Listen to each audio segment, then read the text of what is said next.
Thank you so much, Janie, for that beautiful, heartfelt performance, and welcome to Wildfire. Thank you, Leslie. It's lovely to be here with you at long last.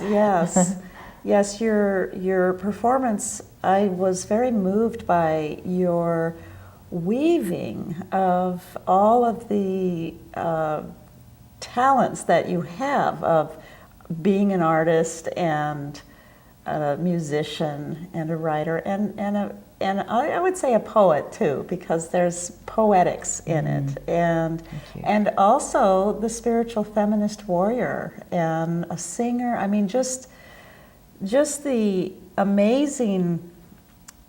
It's unique, the amazing, unique way that you blend all of that, and it's not just a performance. My kids, they're musicians, and they say what they do is prayerformance, and that's what I want to say, is that it was more like that, because your message is very clear, and it comes through your music and your voice, and it's quite lovely. So thank you for that. You're most welcome. Thank you for seeing that and appreciating that.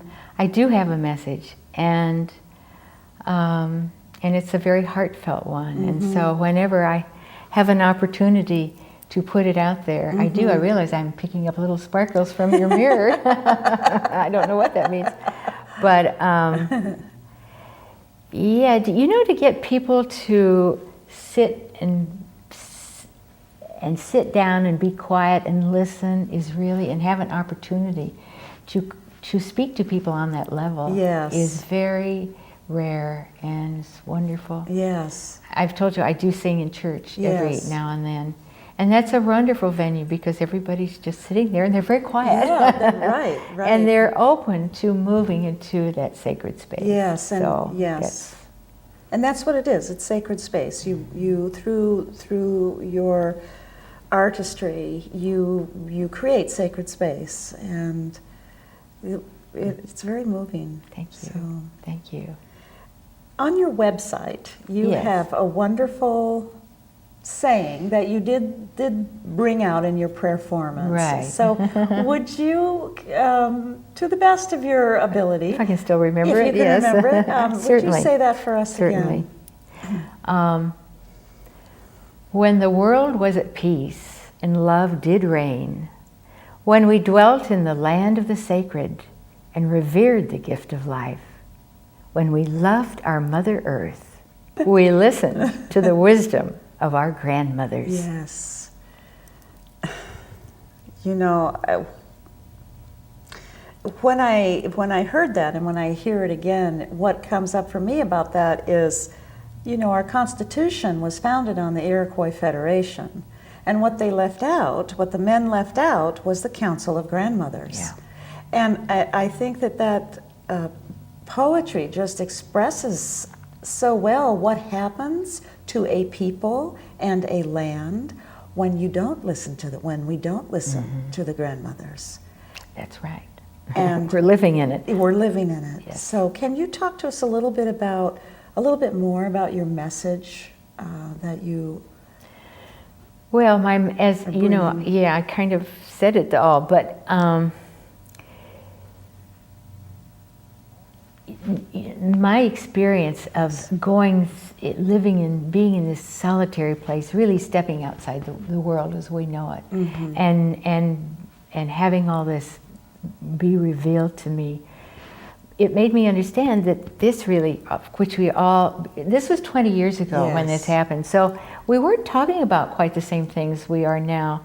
And so what I was saying was very strange in many circles. It felt not understood, but we get revelations in many different ways. Yes. And it was totally revealed to me that the loss of the mother, and that we must return to that space. And we talk about it here, but in daily life, the mother is not honored in instance after instance. Yes, that's true. And the sacred bond between mother and child is like, what is that? Right. As I think about when I grew up, we knew you know, that the connection between our mother and ourselves, it was totally important. That's what counted, what your mother thought. Yeah. You know? And your mother's, at least in circumstances that I was aware of, had an ability to protect her child. Mm-hmm. Now the reality is, of course, that was not always the case. I mean, child abuse went on then too. It just wasn't talked about. Yeah, right. The word didn't exist Right. when I grew up. The word child abuse did not exist. No, I know. That's fairly recent, really. The word relationship didn't exist. Mm-hmm.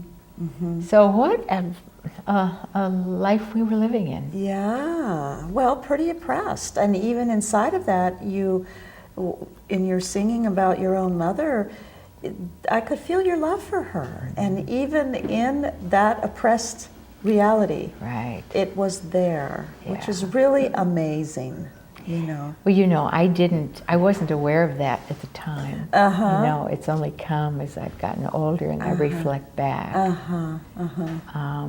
I mean, she was just there. Yeah, yeah.